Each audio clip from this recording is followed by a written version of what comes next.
Bonsoir. Ce soir, c'est mamie qui raconte. Une histoire de leçon d'histoire.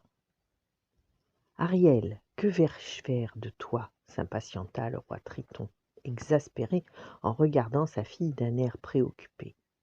Tu sais bien que tu n'as pas le droit de monter à la surface de l'océan. La petite sirène avait la mine renfrognée. Elle avait été surprise en train de se diriger vers la surface, une fois de plus, pour se rendre chez son amie Eureka la mouette. Le roi ne comprenait pas l'intérêt de sa fille pour le monde des humains, et la plupart des conversations qu'il avait avec elle tournaient aux cris et aux reproches, ce qui le consternait. « Vois-tu, Ariel, commença-t-il, l'air songeur, tu cherches à en savoir le plus possible sur le monde des humains, mais je suppose que tu ne connais même pas celui dans lequel tu vis. Que veux-tu dire, papa ? Demanda Ariel, étonné. Qu'y a-t-il à connaître ici ? Que sais-tu de la première reine du peuple de la mer ? Interrogea Triton. Pas grand-chose, reconnut Ariel. Quelques instants plus tard, la petite sirène et son père nageaient lentement dans le Royal Museum, le musée du peuple de la mer.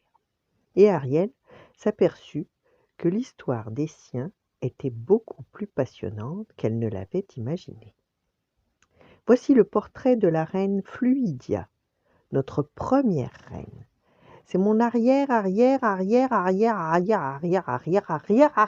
grand-mère, dit le roi Triton.